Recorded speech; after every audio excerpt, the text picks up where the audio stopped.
سڵاو بینەرانی خۆشەویستی تەلەڤیزیۆنی کۆمەڵە لەگەڵتانین بۆ پێشکەشکردنی گەشتی هەواڵەکانی ڕۆژی چوارشەممە سەرەتا سەردێڕی چەند هەواڵ برینداربوونی کۆڵبەرێک لە سنووری بانە دەست بەسەرکردنی هاوڵاتیەک لە شاری شنۆ ناڕوونی چارەنووسی دوو هاوڵاتی خەڵکی بانە پاش ڕفاندن لەلایەن حکوومەتەوە سەپاندنی سزای زیندان بەسەر هاوڵاتیەک لە شنۆ کۆبوونەوەی کرێکارانی ڕسمی نەوت لە دوورگەی لاوان گیان لە دەستدان و برینداربوونی سێ کرێکار بەهۆی نەبوونی ئیمنی شوێنی کار وازهێنان لە خوێندنی کچانی بەلوچ بەهۆی نەبوونی ئیمکانات لە سێدارەدانی 5 بەندکراو لە زیندانەکانی ئەردەبیل هەمەدان و کەرەج و خۆپیشاندانی ئێرانیانی ئازادیخواز لە ئەڵمان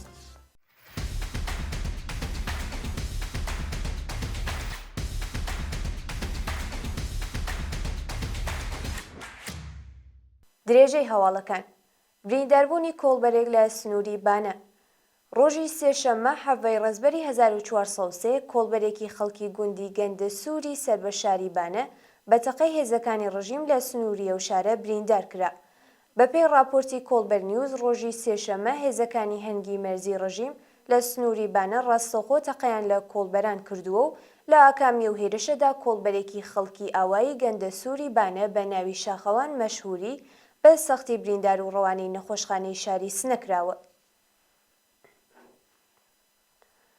دەستبەسەرکردنی هاوڵاتیەک لە شاری شنۆ ڕۆژی سێشەممە حەڤەی ڕەزبەر هاوڵاتیەکی خەڵکی گوندی میراوای شنۆ بە ناوی ئاکام میهەنخاه لەلایەن ئیدارەی ئیسلاحاتەوە دەست بەسەر کرا بەپێی زانیاریەکان هێزە ئەمنیەتیەکانی ڕژیم لە شاری شنۆ ئاکام میهەنخایان بە بێ بەڵگەی قەزایی و بە توند و تیژیەوە دەست بەسەر کردووە تا کاتی داڕشتنی ئەم هەواڵە زانیاریەک لەسەر هۆکاری بەندکران و شوێنی ڕاگیرانی ئەو شارومەندە لە بەردەستان نییە.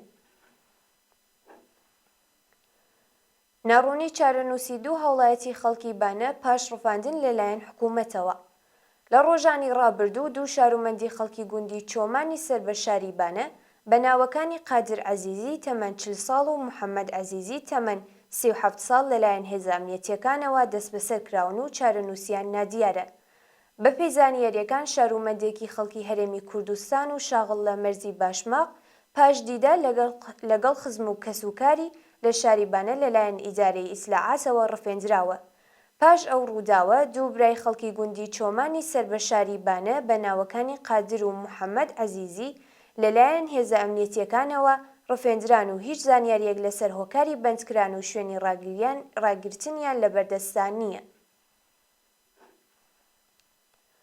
سەپاندنی سزای زیندان بەسەر هاوڵاتیەک لە شنۆ ئیدریس کارساز هاوڵاتی تەمەن 47 ساڵ و خەڵکی شنۆ لەلایەن دادگای ئینقلابیە و شارەوە بە تۆمەتی هاوکاری لەگەڵ یەکێک لە حیزبە نەیارەکانی ڕژیم بە 3 ساڵ زیندان مەحکوم کرا.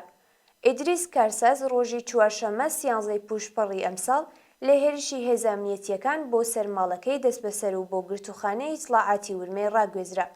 پاش 47 ڕۆژ بەندکران ئەو شارومەندە بە دانانی وەسیقەی 600 ملیۆن تمەنی لە زیندانی ناوەندی شنۆ ئازاد کرا. ماوەیەک لەمەوبەر ئیدریس بۆ ماوەی 5 ڕۆژ ڕەوانەی زیندانی ورمێ کرا و دووبارە گەڕێندرایەوە زیندانی شنۆ. ئەو هاوڵاتیە پاش دادگاییکردن بە تۆمەتی ئەندامەتی لە یەکێک لە حیزبە نەیارەکانی ڕژیم بە 3 ساڵ زیندانی تەعزیری مەحکوم کراوە.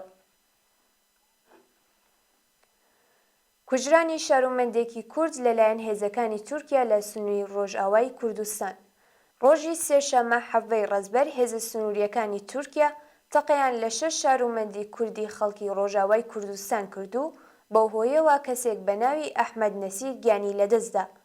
بەپێی راپۆرتی میدیاکانی ڕۆژئاوای کوردستان هێزە سنووریەکانی تورکیا بەبێ هۆکار تەقەیان لە 6 شارومەندی کورد لە دەوروبەری شاری چڵاغای سەر بە کانتۆنی جەزیر کردووە و شارومەندێک بە ناوی ئەحمەد نەسیر گیانی لەدەستداوە و کەسێکی دیکە بە ناوی عەلی عەبدولناسر بە سەختی بریندار و ڕەوانەی نەخۆشخانە کراوە.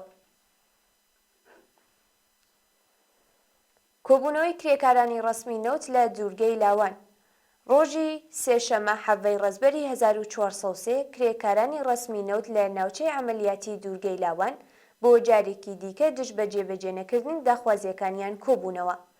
کرێکارانی ڕسمی نەوت خوازیاری وەلانانی سەقفی هەغدەست بەکردەوە دەرهاتنی مادەی 10 ئەرک و بەرپرسیارەتی پرسۆنێلی نەوت وەلانانی ئەستەنگەکانی بەردەم سەنەواتی خانەنشینی، گەڕانەوەی ئەو بڕەپارەیە لە ساڵانی ڕابردوو وەکو باج لەسەر حەقدەستەکانیان کەم کراوە، دابینکردنی ئیمکاناتی ڕەفاهی، لەسەرکار لابردنی بەرپرسانی ناکارامە، بەڕێوەچوونی یاسای 14 ڕۆژکار 14 ڕۆژ پشوودان، پێدانی مەزایە بڕاوەکان و کۆتایی هێنان بە دەستێوەردەکانی دەوڵەت لە سندوقی خانەنشینی پرسوورنی نەوت بوون. گیان لەدەستدان و برینداربوونی سێ کرێکار بەهۆی نەبوونی ئیمنی شوێنی کار. ڕۆژی دووشەممە 16 ڕەزبەر کرێکارێک لە کانگەی تەرەز لە ڕووداوێکدا گیانی لەدەستدا و دوو کرێکاری دیکە لە شارستانی ڕەزوانشار بە سەختی بریندار بوون. بەپێی راپۆرتەکان کرێکارێک بە ناوی محەممەد عەلی پاکدل تەمەن 53 ساڵ و خەڵکی بوجنورد بەهۆی بەرکەوتنی واگۆنی گواستنەوەی بەرد گیانی لەدەستداوە. لەلایەکی دیکەوە دوو کرێکاری سیمبان لە شارستانی ڕەزوانشار بەهۆی بەربوونەوە لە بەرزایی بە سەختی بریندار و ڕەوانەی نەخۆشخانە کراون. دەستبەسەرکردنی وەحشیانەی سێ شارومەندی بەلوچ لە ئیسفەهان. ڕۆژی سێشەممە 7 ڕەزبەر سێ شارومەندی بەلوچ لە شاری ئیسفەهان بە شێوەیەکی وەحشیانە لەلایەن هێزە ئینتیزامیەکانەوە بە لێدان و توند و تیژیەوە دەستبەسەر کران. بەپێی راپۆرتی حاوەش زانیاریەک لەسەر ناسنا و هۆکاری دەستبەسەرکردنی ئەو سێ شارومەندە بەلوچە لە بەردەستانیە، بەڵام پلاکی ئۆتۆمبیلەکەیان سەر بە شاری سەراوانی سەر بە پارێزگای سیستان و بەلوچستانە. جێگای ئاماژەیە کە لە گرتە ڤیدۆیەکدا هێزە ئینتیزامیەکانی ڕژیم بە چەک هەڕەشە لە سێ گەنجی بەلوچ کەلەپچەکراو دەکەن و لە پێش چاوی خەڵک ئەشکەنجە و ئازاریان دەدەن. بڵاوبوونەوەی ئەم هەواڵە دەنگدانەوەی زۆری بەدوای خۆی داهێناوە و شەپۆلێک لە نەفرەت و تووڕەیی لای خەڵک لە هێزە ئینتیزامیەکان دروست کردووە. وازهێنان لە خوێندنی کچانی بەلوچ بەهۆی نەبوونی ئیمکانات. بەپێی راپۆرتی چالاکانی مەدەنی بەلوچ بەشێکی زۆر لە کچانی خوێندکار لە پارێزگای سیستان و بەلوچستان بەهۆی نەبوونی ئیمکاناتی پەروەردە وازیان لە خوێندن هێناوە. بەرپرسی ئەنجومەنی شارەوانی جازمۆریان لە قەزای ڕوودبار ڕایگەیاند نزیکەی 10 خوێندکاری کچ بەهۆی نەبوونی شوێنی گونجاوی خوێندن وەکو قوتابخانە، شوێنی مانەوە و سرویسی هاتوچوو وازیان لە خوێندن هێناوە. ئەم بەرپرسە هەروەها ئەڵێت لە گوندی فەتحاباد لە ناحیەی چاحەسەن دا قوتابی دیکەی کچ هەنکە ساڵی ڕابردوو لە قۆناغی یەکەمی ناوەندیدا بەهۆی نەبوونی ئیمکانات وازیان لە خوێندن هێناوە. جێگای ئاماژەیە کە لە ناوچە پەراوێزنشینەکان و هەروەها شارۆچکە و گوندە دووردەستەکانی سیستان و بەلوچستان قوتابخانە و معەلم بۆ پۆلەکانی شەشەم تا دەبیرستانیە و بۆ بۆنەیەوە کچان ناتوانن هاتوچووی شارستانەکان بکەن، بە تایبەت کە سرویسی گواستنەوە و خوابگا لەلایەن ئاموزش و پەروەرشەوە بۆیان دابین نەکراوە. لە سێدارەدانی 5 بەندکراو لە زیندانەکانی ئەردەبیل، هەمەدان و کەرەج. ڕۆژانی شەممە، یەکشەممە و سێشەممە 14، 15 و 7 ڕەزبەر حکمی ئێدامی 5 بەندکراو لە زیندانەکانی ئەردەبیل، هەمەدان و کەرەج جێبەجێ کرا. بەیانی یەکشەممە حکمی ئێدامی بەندکراوێک بە ناوی یونس پیرۆزی تەمەن 48 ساڵ بە تۆمەتی کوشتنی بە ئەنقەز لە زیندانی ئەردەبیل جێبەجێ کراوە. هەروەها بەیانی شەممە بەندکراوێکی کورد بە ناوی ئەشکانیاری لە زیندانی هەمەدان بە تۆمەتی پەیوەندیدار بە مادەی هۆشبەر لە سێدارە دراوە. بەیانی سێشەممە حکمی ئێدامی سێ بەندکراو لەوانە معەلمی خانەنشینکراو بە ناوی ئەحمەد ناڕووی تەمەن 33 ساڵ، محەممەد ئیسحاق زەهی تەمەن 31 ساڵ و سەعید سەفایی تەمەن 55 ساڵ و خەڵکی کرماشان بە تۆمەتی بازرگانی بە مادەی هۆشبەر جێبەجێ کراوە. شایەنی باسەکە هاوکات لەگەڵ نزیک بوونەوە بە ڕۆژی جیهانی دژ بە ئێدام ڕێژەی لە سێدارەدانی بەندکراوان لەلایەن کۆماری ئیسلامیەوە زیادی کردووە و ڕێکخراوەکانی مافی مرۆڤ سەبارەت بەو بابەتە هوشداریان بە دەستگای قەزایی کۆماری ئیسلامی داوە. بانگهێشتی دووبارەی محەممەد پارسی بۆ دادسەرای کولتور و میدیای تاران. محەممەد پارسی ڕۆژنامەنووس و سەرنووسەری ڕۆژنامەی ئەدەبی کەندوو بۆ جاری دووهەم لەلایەن دادسەرای کولتور و میدیای تاران بانگهێشت کراوە. بەپێی راپۆرتی کەمپەینی بەرگری لە بەندکراوانی سیاسی و مەدەنی، محەممەد پارسی ڕۆژی سێشەممە 7 ڕەزبەری 1403 بانکهێشتی لقینەوەی لێکۆڵینەوەی دادسەلای کولتور و میدیای تاران کراوە.